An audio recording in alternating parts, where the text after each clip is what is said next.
Pemirsa, akibat membakar sampah dan ditinggal sholat, tumpukan limbah plastik di sebuah gudang di Sidoarjo, Jawa Timur ludes terbakar. Ya, sementara di Bogor, Jawa Barat, 2 bangunan kandang peternakan ayam terbakar hebat hingga menghanguskan ribuan ekor anak ayam dan 2 unit sepeda motor. Bakaran kandang ayam, pabrik plastik. Kebakaran hebat melanda kompleks peternakan ayam di Kampung Binong, Desa Babakan, Kecamatan Cisaeng, Kabupaten Bogor, Jawa Barat, Rabu pagi. Kobaran api merambat dengan cepat hingga menghanguskan 2 bangunan kandang. Akibatnya, ribuan ekor anak ayam ludes terpanggang dan 2 unit sepeda motor milik karyawan juga ikut terbakar. 2 unit mobil pemadam kebakaran langsung dikerahkan ke lokasi. Kebakaran baru mereda usai pemadaman berlangsung selama hampir 2 jam.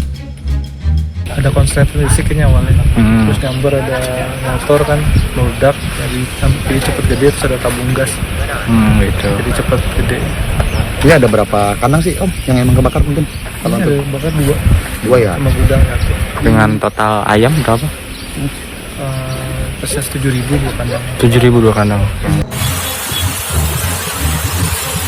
Tumpukan limbah plastik di sebuah gudang di kawasan Desa Gilang, Kecamatan Taman, Sidoarjo, Jawa Timur, ludes terbakar Rabu sore.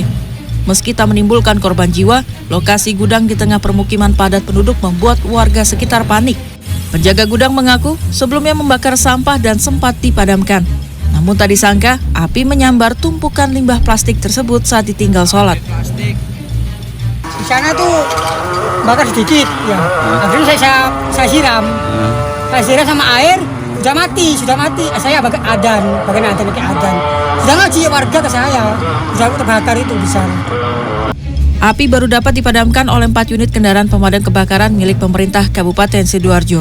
Kejadian ini dalam penyelidikan petugas Polsek Taman. Tim Liputan CNN Indonesia. Pelaku penganiayaan terhadap seorang satpam di Palembang tidak berkutik, ditangkap Satuan Unit Pidana Umum Polrestabes Palembang pada Selasa malam. Ya, sementara di Pindrang, Sulawesi Selatan, polisi menggerebek sebuah rumah yang diduga sebagai tempat menampung sejumlah balita asal Malaysia korban perdagangan anak. Informasi selengkapnya kami rangkum dalam Kriminal 24 jam.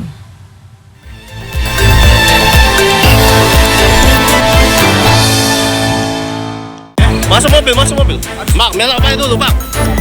Masuk dulu, belok dulu.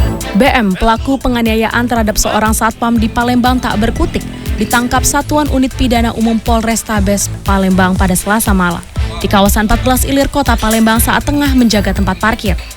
Berdasarkan hasil pemeriksaan pada Rabu siang, pelaku menganiaya korban dengan tangan kosong, sementara teman pelaku pembacok korban masih dalam pengejaran.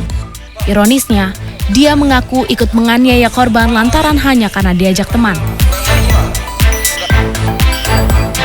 Seorang warga Amerika berinisial JPC digelandang petugas Polresta Denpasar bersama sejumlah pengguna narkotika pada Rabu siang di sebuah villa kawasan Kuta. JPC kedapatan membeli ganja cair seberat 366,1 gram yang dikemas dalam 3 botol kaca dan 6 alat suntik. Ia mengaku membeli ganja dari Thailand dan dikonsumsi sebagai obat penyakit kanker yang diidapnya. Kini polisi terus melakukan penyelidikan untuk mengetahui apakah ada jaringan internasional yang mengirimkan narkoba ke Bali. Untuk pelaku terancam pidana maksimal 20 tahun penjara dan denda sebesar 8 miliar rupiah.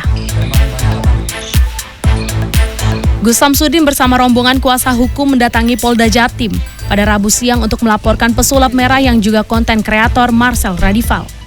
Mereka menuduh Marcel mencemarkan nama baik di media sosial dengan menuding pengobatan yang dilakukannya semata-mata hanya trik sulap untuk mengelabui pasien. Awalnya, Marcel sang pesulap merah sempat mendatangi Padepokan Gus Samsudin di Blitar untuk melakukan pembuktian teknik pengobatannya. Namun, ia mendapat penolakan oleh pengikut Gus Samsudin dan berujung pengusiran. Marcel memang dikenal gemar membongkar trik-trik yang digunakan pelaku spiritual dalam mengobati pasien. Polisi mengamankan terduga pelaku penjualan balita di sebuah rumah desa Pajalele, Sulawesi Selatan pada Rabu.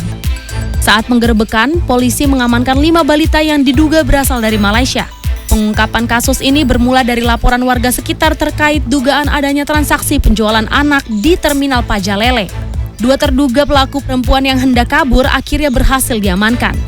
Kini polisi bekerja sama dengan kantor imigrasi kelas 2 TPI Parepare untuk melakukan penyelidikan lebih lanjut. Tim Liputan CNN Indonesia.